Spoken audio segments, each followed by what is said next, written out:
आपको बताएंगे कि भगवान शिव महाकाली के पैर के नीचे क्यों आए। भगवती दुर्गा की 10 महाविद्याओं में से एक है महाकाली, जिनके काले और डरावने रूप की उत्पत्ति राक्षसों का नाश करने के लिए हुई थी। यह एकमात्र ऐसी शक्ति है जिनसे स्वयं काल भी भय खाता है।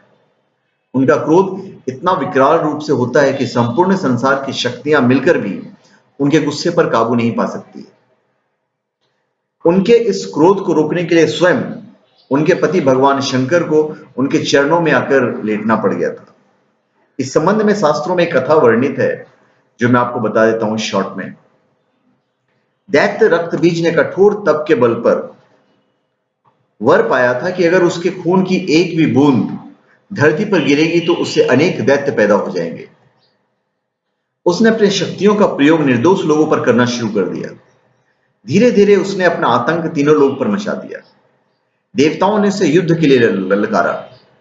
भयंकर युद्ध का आगाज हुआ।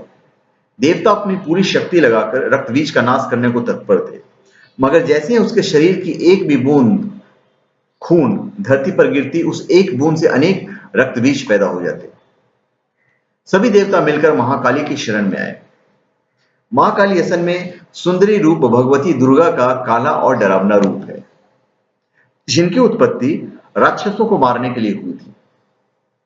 महाकाली ने देवताओं की रक्षा के लिए विकराल रूप धारण कर युद्ध भूमि में प्रवेश कर ली।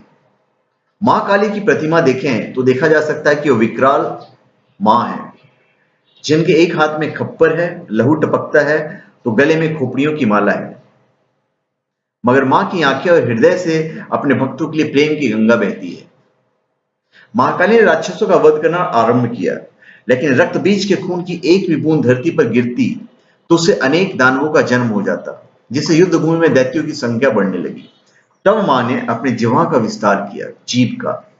दानवों को एक बूंद खून धरती पर गिरने की बजाय उनकी जिह्वा पर गिरने लगी।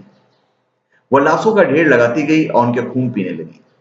इस तरह महाकाली ने रक्त बीज का वध किया, लेकिन तब तक महाकाली का गुस्सा इतना विकराल रूप ले चुका था कि उनको शांत करना जरूरी था, मगर हर कोई उनके समीप जाने से भी डर रहा था। सभी देवता भगवान शिव के पास गए और महाकाली को शांत करने के लिए प्रार्थना करने लगे। भगवान शिव ने उन्हें बहुत प्रकार से शांत करने की कोशिश की। जब सारी प्रयास विफल हो गई तो उनके मार्ग में लेट गए। जब उनके चरण भगवान शिव पर पड़े तो एकदम से ठिठक गई। उनका क्रोध शांत हो गया। आदि शक्ति मां दुर्गा के विविध रूपों का वर्णन मार्कंड पुराण में वर्णित है, आप उसे भी पढ़ सकते हैं। तो धन्यवाद। आप हमारे चैनल पे सब्सक्राइब करें और अपने कमेंट दीजिए। धन्यवाद।